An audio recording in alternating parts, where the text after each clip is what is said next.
Hey guys, Lord Naren White here, the Holy Ghost, the one true God, back with you with the next video in my series reading The Strange Case of Dr. Jekyll and Mr. Hyde by Robert Louis Stevenson.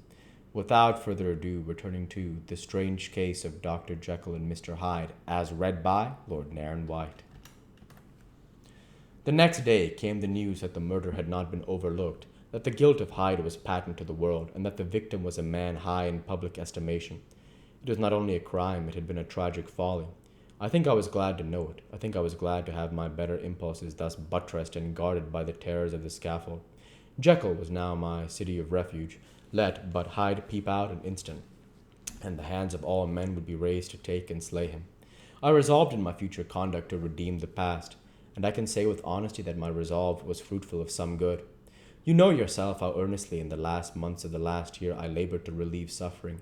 You know that much was done for others, and the days passed quietly, almost happily for myself. Nor can I truly say that I wearied off this beneficent and innocent life. I think instead that I daily enjoyed it more completely. But I was still cursed with my duality of purpose, and as the first edge of my penitence wore off, the lower side of me, so long indulged, so recently chained down, began to growl for license. Not that I dreamed of resuscitating Hyde. The bare idea of that would startle me to frenzy. No, it was in my own person that I was once more tempted to trifle with my conscience, and it was as an ordinary secret sinner that I at last fell before the assaults of temptation. There comes an end to all things, the most capacious measure is filled at last, and this brief condensation to my evil finally destroyed the balance of my soul. And yet I was not alarmed. The fall seemed natural, like a return to the old days before I had made my discovery. It was a fine, clear January day, wet underfoot, with the frost had melted, but cloudless overhead, and the Regent's Park was full on winter, chirruping and sweet with spring odors. I sat in the sun on a bench, the animal within me licking the chops of memory, the spiritual side a little drowsed, promising subsequent penitence, but not yet moved to begin.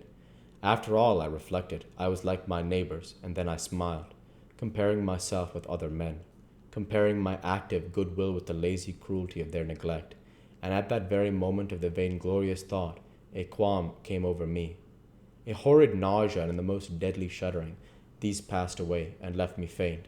And then, as in its turn faintness subsided, I began to be aware of a change in the temper of my thoughts, a greater boldness, a contempt of danger, a solution to the bonds of obligation. I looked down, and my clothes hung formlessly on my shrunken limbs. The hand that lay on my knee was corded and hairy. I was once more Edward Hyde. A moment before I had been safe of all men's respect, wealthy, beloved, the cloth laying for me in the dining room at home, and now I was the common quarry of mankind, hunted, houseless, a known murderer, thralled to the gallows. My reason wavered, but it did not fail me utterly. I have more than once observed that in my second character my faculties seemed sharpened to a point, and my spirits more tensely elastic. Thus it came about that, where Jekyll perhaps might have succumbed, Hyde rose to the importance of that moment. My drugs were in one of the presses of my cabinet. How was I to reach them? That was the problem that, crushing my temples in my hands, I set myself to resolve. The laboratory door I had closed. If I sought to enter by the house, my own servants would consign me to the gallows. I saw how I must employ another hand, and the thought of Lanyon. How was he to be reached? How persuaded? Supposing that I escaped capture in the streets, how was I to make my way into his presence? And how should I, an unknown and displeasing visitor, prevail on the famous physician to rifle the study of his colleague, Dr. Jekyll? Then I remembered that my original character, one part, remained to me. I could write my own hand, and once I had conceived that kindling spark, the way that I must follow became lightened up from end to end. Thereupon I arranged my clothes as best I could, and summoning a passing hansom, drove to an hotel in Portland Street, the name of which I chanced to remember, and at my appearance, which was indeed comical enough, however tragic a fate these garments covered, the driver could not conceal his mirth. I gnashed my teeth upon him with a gust of devilish fury, and the smile withered from his face happily from him. Yet more happily for myself, for in an instant I had certainly dragged him from his perch. At the inn, as I entered, I looked about me with so black a countenance as made the attendants tremble. Not a look did they exchange in my presence, but obsequiously took my orders, led me to a private room, and brought me wherewithal to write. Hyde, in danger of his life, was a creature new to me, shaken with inordinate anger, strung to the pitch of murder, lusting to inflict pain. Yet the creature was astute, mastered his fury with a great effort of will, composed his two important letters, one to Lanyon and one to Poole, and that he might receive actual evidence of their being posted, sent out with directions that they should be registered. Thenceforward he sat all day over the fire in the private room, gnawing his nails.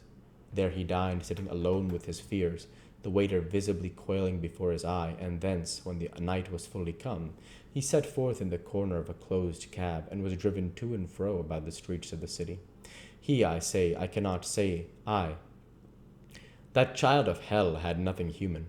Nothing lived in him but fear and hatred, and when at last, thinking the driver had begun to grow suspicious, he discharged the cab and ventured on foot, attired in his misfitting clothes, an object marked out for observation into the midst of the nocturnal passengers.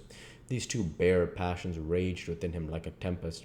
He walked fast, hunted by his fears, chattering to himself, skulking through the less frequented thoroughfares, counting the minutes that still divided him from midnight. Once a woman spoke to him, offering, I think, a box of lights. He smote her in the face, and she fled. When I came to myself at Lanyon's, the horror of my old friend perhaps affected me somewhat. I do not know.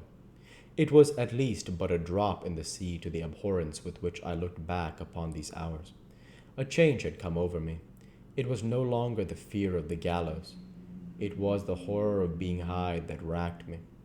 I received Lanion's condemnation partly in a dream. It was partly in a dream that I came home to my own house and got into bed. I slept after the prostration of the day, with a stringent and profound slumber, which not even the nightmares that wrung me could avail to break. I awoke in the morning shaken, weakened, but refreshed. I still hated and feared the thought of the brood that slept within me, and I had not, of course, forgotten the appalling dangers of the day before. But I was once more at home, in my own house and close to my drugs, and gratitude for my escape shone so strong in my soul that it almost rivaled the brightness of hope. I was stepping leisurely across the court after breakfast, drinking the chill of the air with pleasure, when I was seized again with those indescribable sensations that heralded the change, and I had but the time to gain the shelter of my cabinet, before I was once again raging and freezing with the passions of Hyde. It took on this occasion a double dose to recall me to myself, and alas, 6 hours after, as I sat looking sadly in the fire, the pangs returned, and the drug had to be re-administered. In short, from that day forth it seemed only by a great effort as of gymnastics, and only under the immediate stimulation of the drug, that I was able to wear the countenance of Jekyll. At all hours of the day and night, it would be taken with a premonitory shudder above all, if I slept, or even dozed for a moment in my chair. It was always as Hyde that I awakened, under the strain of this continually impending doom, and by the sleeplessness to which I now condemned myself, aye, even beyond what I had thought possible to man, I became, in my own person, a creature eaten up and emptied by fever, languidly weak in body, both in body and mind, and solely occupied by one thought, the horror of my other self.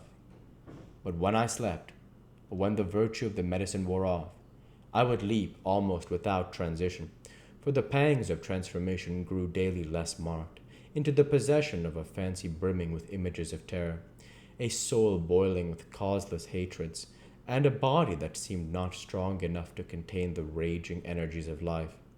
The powers of Hyde seemed to have grown with the sickliness of Jekyll, and certainly the hate that now divided them was equal on each side.